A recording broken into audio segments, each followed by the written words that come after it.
Okay, everybody, this is mooneydashcam. We are in Bed-Stuy, Brooklyn right now, Bedford Stuyvesant, if we're going to get into it really. This is a particularly horrible event that I'm covering. It's the murder of two officers right in this area, right around the corner pretty much. And not that my videos are usually, uplifting, but this one's horrible.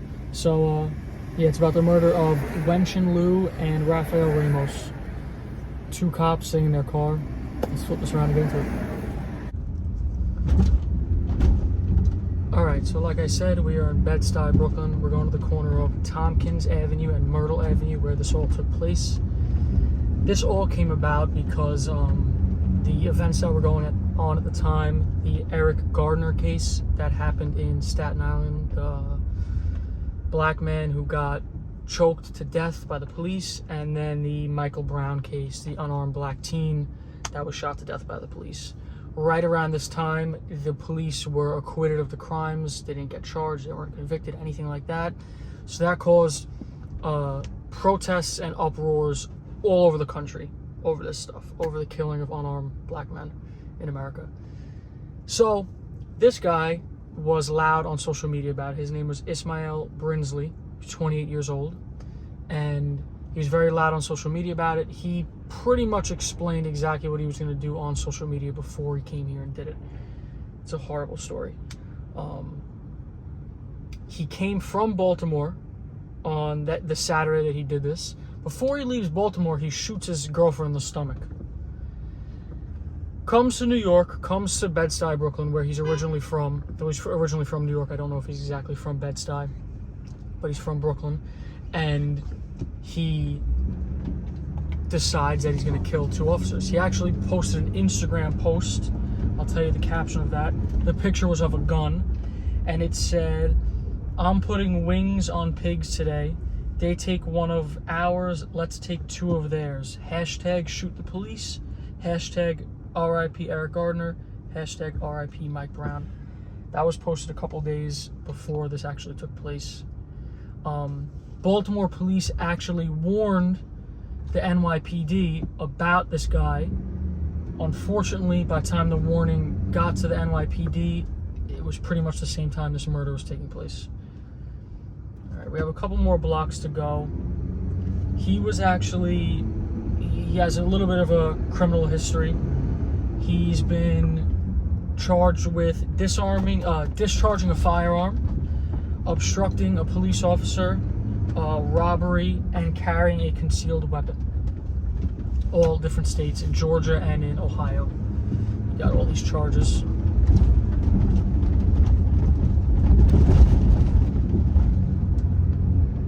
Yeah, I don't know what made him come to New York to pull this off, but that's what he did.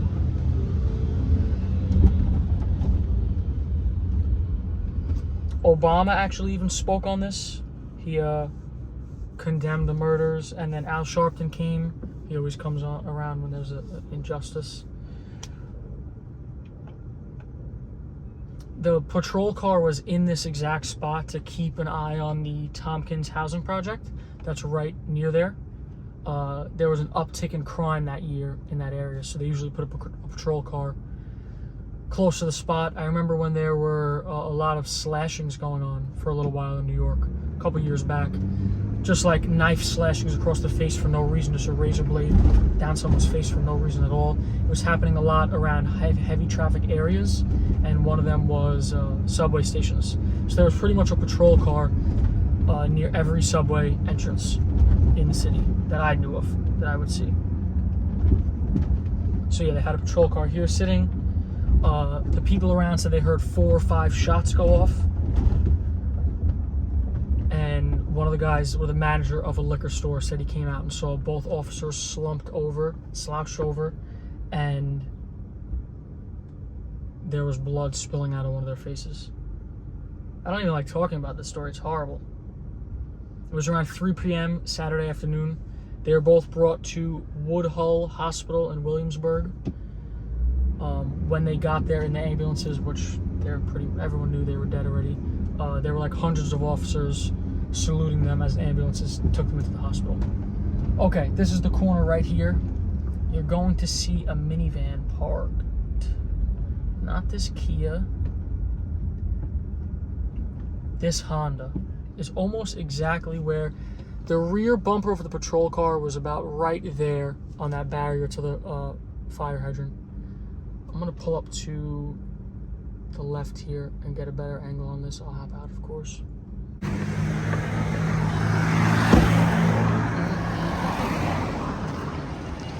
So we're coming around the corner now where this happened. Right here. So the dude walked up and came kind of like behind the car into the passenger side, and I mean unloaded his bullets into them. It was crazy. They like I said, they heard about 4 or 5 shots, and the police officers, they think the police officers maybe never even saw the person that killed them. They didn't even draw their weapons, nothing. They were just slumped in their car, had totally ambushed. It's a horrible situation. Around here.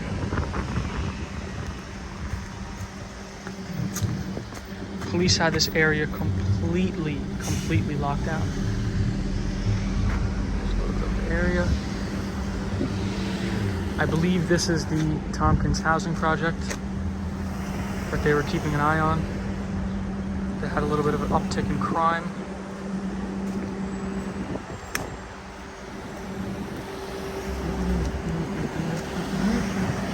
I want to cross here to get an angle from this side. School bus, don't hit me.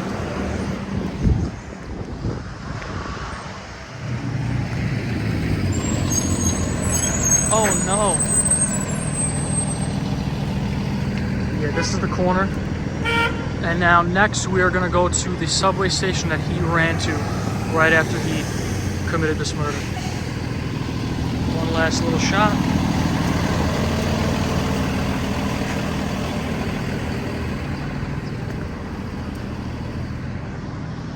Alright, back to the truck. Let's see if I can pull off the maneuver that I want to pull off.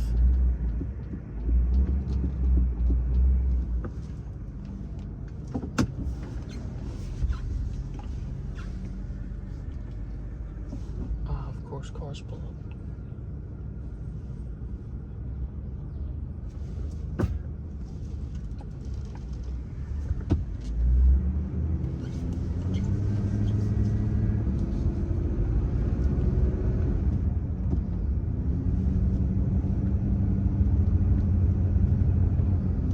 Really have to make a 3-point turn here, which is, this road is not very big for my truck, but we're gonna get it done.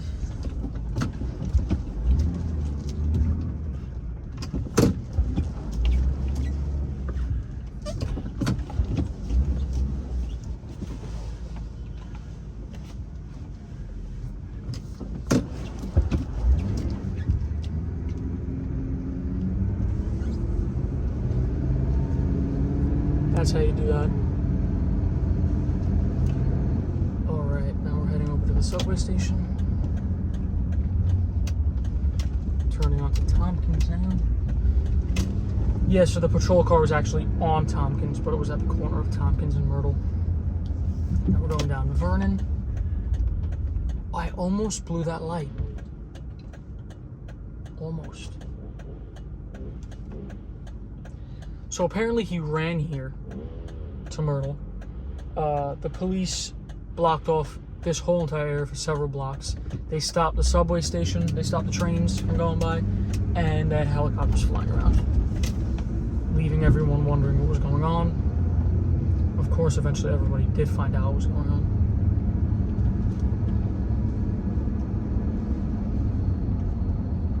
See, it's only about a 3-minute walk when I put in my GPS from the corner that we were just at. So he runs right down here.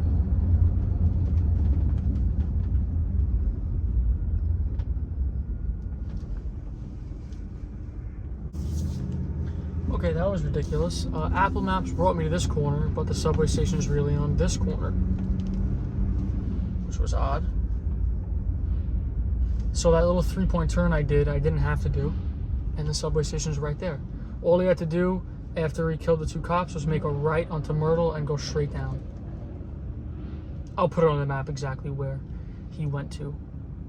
from the subway station because I'm looking at this. You see this little green ball right there? That is the subway station. Those balls have a meaning. They don't mean anything anymore, but they used to have a meaning. I forget exactly what they were. Entrances and exits, maybe, or something like that.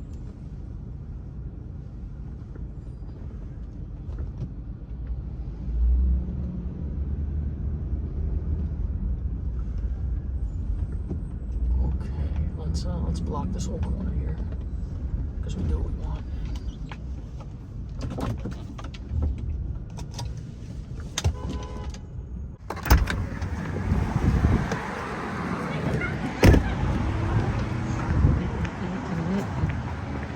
Look what I do to get the shot for you guys. I'm in the middle of the street right there. All right, so this is the subway station. He goes down here and kills himself with the same gun that he used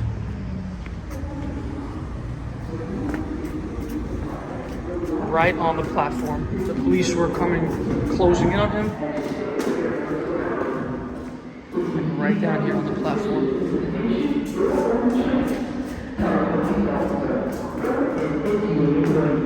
I'm not swiping my Metro card.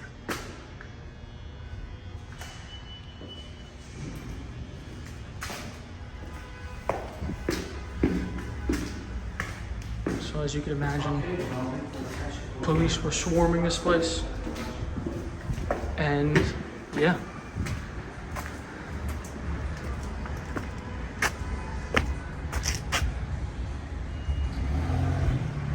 Say hi to the truck as always. Look how bad I'm in the middle of the street for you guys. Look at this. I got honked at so bad. All right, back to the truck. Pretty much as a direct result of this case, all NYPD cars have bulletproofing on the doors and a bulletproof slab right there. I'll get a picture of a normal patrol car right now instead of a truck. So this is a regular patrol car, pretty much the exact car that they'd be in. Here we're at the 69th precinct right now in Canarsie. You see right there, bulletproof glass, bulletproof door. They do not mess around in New York anymore. Here's a better look at the thickness of the glass protecting them. Bulletproofing again. So every car around here has it. If I had to give a summary on this situation, I would say it's extreme anger towards the police at the moment because of what was going on, understandably so, and mental illness to actually bring yourself to carry out the crimes towards two totally random, innocent police officers, not even from your city. So it's a horrible situation in general. Normally I say I hope you enjoyed the video, but I guess I hope you got informed by the video for this one. It's not really an enjoyable one. But yeah, I'll see you guys in the next one.